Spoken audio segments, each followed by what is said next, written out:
Peringatan, animasi ini dibuat dengan tujuan sharing pengalaman pribadi sang pengirim cerita. Dimohon untuk menghargai cerita tanpa menyudutkan beberapa pihak. Selamat menikmati. Salam kenal, kenalin nama gue Nimas, seorang mahasiswa TUIR semester 6 di salah satu kampus swasta di Tangerang. Gue mau cerita tentang pengalaman horor gue waktu lebaran tahun kemarin, tepatnya tahun 2022. For your information, bebas kalian mau percaya apa enggak sama cerita gue ini. Di sini gue cuma mau berbagi apa yang gue alamin. Jadi, pas lebaran gue sekeluarga mudik ke daerah Jawa Tengah. Kebetulan bokap nyokap gue itu satu daerah, tapi cuma beda kecamatan aja, hehe. Awalnya suasana lebaran baik-baik aja, kumpul keluarga bareng di rumah nenek dari bokap. Hahaha bareng sepupu yang ngumpulnya cuma setahun sekali. Nah, terus sekitar jam 1 siang, bokap ngajak gue, nyokap, dan adek untuk berkunjung ke rumah kakek. Nenek sama kakek gue itu udah pisah sejak lama, jadi ya gitu deh, hehe. Karena emang udah jadi tradisi setiap lebaran, kami cuma bisa bilang oke dan berangkat ke rumah kakek yang masih satu kecamatan. Di tengah perjalanan, kita semua dikagetin sama ular yang tiba-tiba lewat di depan mobil. Namanya juga daerah kampung, wajar ada ular. Yang nggak wajar kalau ada Power Rangers yang naik sepeda ontel, hehehe. Nah, back to topic, pas nyampe di rumah kakek, kita semua disambut dengan hangat. Wajar, kita cuma ketemu setahun sekali di momen lebaran. Kebetulan di sini juga ada saudara-saudara yang lain.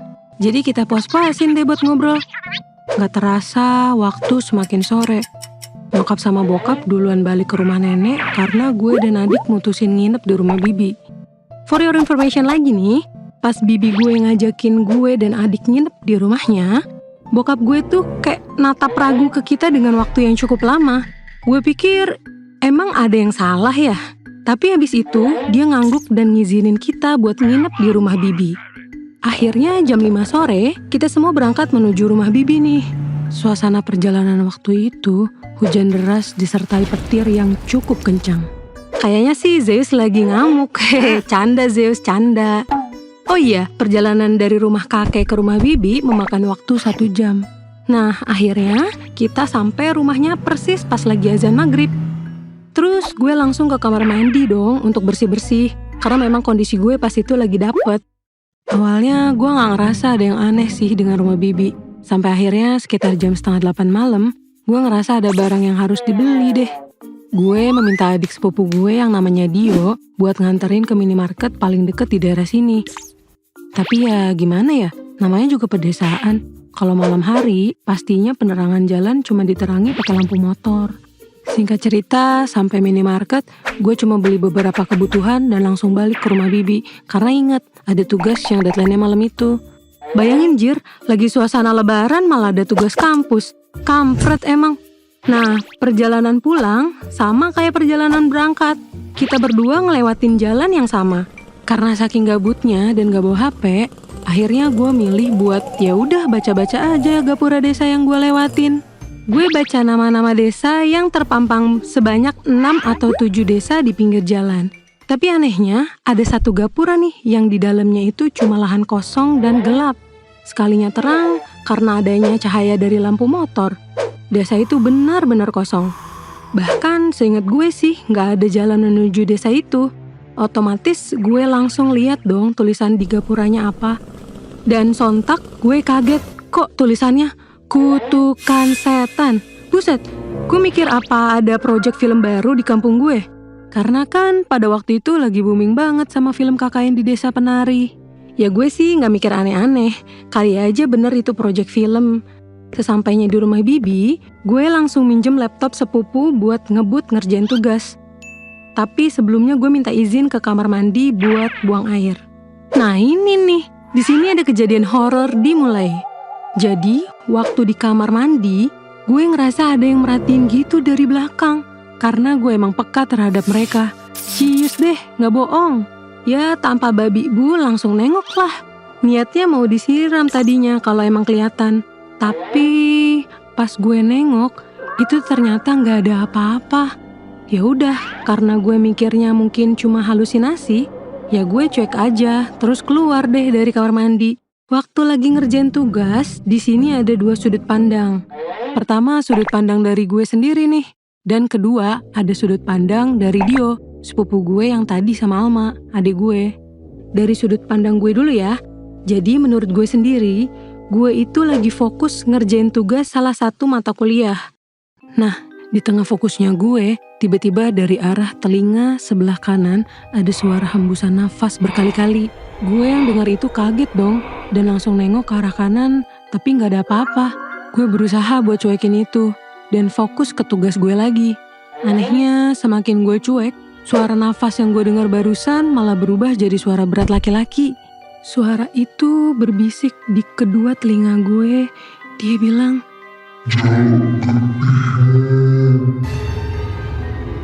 artinya, minta darahmu. Iu, lu pikir lu siapa? Ganteng-ganteng serigala? Gumam hati gue yang aslinya ketakutan parah. Sontak gue buru-buru nyelesain tugas gue kan. Biarpun hati sama pikiran udah gak sinkron dan langsung tutup laptop sambil lihat ke arah Dio dan Alma yang ternyata udah natap gue dari tadi. Dengan ekspresi bingung, mereka nanya ke gue, "Kenapa lu?" Tanya Alma disusul sama Dio yang juga ada di situ. Aneh, dari tadi natap laptop tapi diam aja. Mana tatapannya kosong lagi. Dengar ucapan mereka, ya gue bingung dong. Karena dari tadi gue sibuk ketik-ketik keyboard buat ngerjain tugas. Abis itu gue bilang, "Lah, dari tadi gue ngerjain tugas kok." Suasana makin runyam pada saat itu. Ditambah lagi suara bisikan yang semakin keras. Masih kedengeran sampai bikin gue lemes banget. Gak tahu kenapa makin berat aja di area tengkuk sampai punggung. Ternyata, menurut sudut pandang Alma sama Dio, gue cuma buka laptop dan ya udah diem aja, seolah kayak nge-freeze gitu, mana tatapannya kosong. Itu yang buat Alma sama Dio manggil-manggil terus, sampai akhirnya gue sadar, pantas kok muka mereka gitu.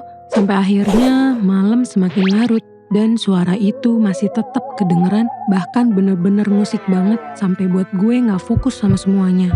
Gue akhirnya ngomong ke Alma lewat chat kalau dari tadi ada yang aneh. Alma cuma bales, "Kak, harusnya lu ngomong dari tadi. Gue udah tahu kok." Hah? Anjir, ternyata Alma tahu dong gue kenapa dari tadi.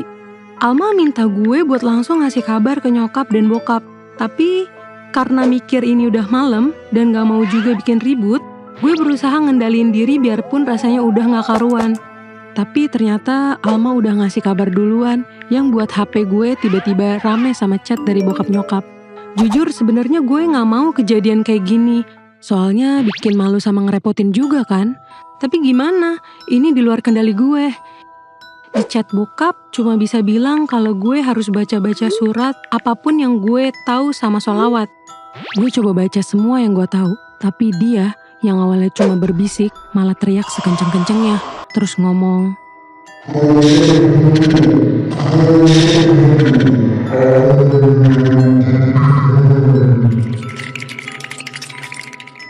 saking kencengnya tuh sampai buat kepala gue pusing dan nutup kuping gue kuat-kuat. Pas gue mermin mata karena pusing sama kuping gue berdenging, sosok yang ganggu gue akhirnya kelihatan jelas banget. Sosoknya tinggi gede, tapi bukan The Undertaker. Rambut kusut, panjang, kayak abang-abangan kampus semester akhir. Ya bedanya ini serem aja. Mata merah hampir keluar, dan lidah yang menjulur panjang. Ngeliat itu semua, gue langsung lemes banget. Kayak disuruh muterin lapangan 3 kali sama Pak Guru. So, gue minta bokap buat jemput gue. Bokap akhirnya setuju. Dan tepat jam 12 malam, gue dijemput sama 2 saudara bokap, Om Eko dan Om Hadi. Di perjalanan, suara itu masih mengganggu, bahkan lebih parah dari sebelumnya. Di dalam mobil cuma ada keheningan dan lantunan murotal Quran yang disetel sama Om Eko. Sebenarnya perjalanan dari rumah bibi ke rumah nenek cuma makan waktu 1,5 jam. Apalagi itu malam, pastinya lebih cepet. Tapi di tengah persimpangan, Om Eko tiba-tiba berhenti. Ada 2 jalur yang harus dipilih. Om Hadi bilang kalau kita lewat jalan gede aja, karena sedikit ada penerangan. Tapi Om Eko cuma diem dan milih jalan yang mungkin dia pikir itu jalan pintas. Gue udah gak peduli, karena diri gue juga udah lemes banget rasanya. Mau meninggoy nahan ini semua. Merasa perjalanan ini lama banget, gue berusaha ngumpulin tenaga buat lihat sekeliling. Anehnya gue belum pernah lihat jalanan sesempit ini, dan gak ada pemukiman sama sekali. Gue nanya dong ke Om Eko, "Om, ini benar jalannya?" Tapi Om Eko cuma nganggukin kepala tanpa menjawab pertanyaan gue. Sampai akhirnya tiba juga di daerah rumah nenek dengan waktu tempuh 3 jam lamanya. Suara yang ganggu gue itu berangsur-angsur ngilang. Sampai di rumah, gue bener-bener gak ada tenaga lagi buat jalan. Gue dituntun sama Om Hadi dan Om Eko masuk ke dalam rumah. Dan akhirnya gue diruqyah oleh ustadz setempat buat sekedar ngebersihin aja. Gak lama setelah gue diruqyah, karena emang udah ngerasa lemes banget, ya gue tidur buat ngembalin tenaga.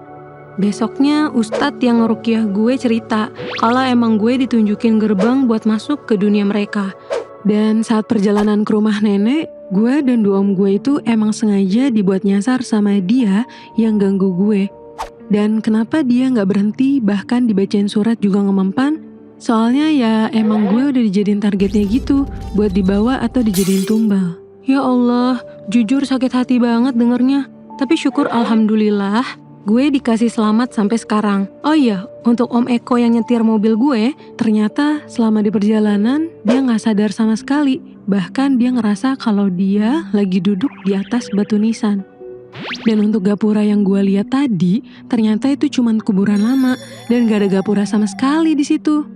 Sebenarnya sampai sekarang gue mikir, kejadian itu karena kesalahan dan keteledoran gue sendiri atau bukan sih?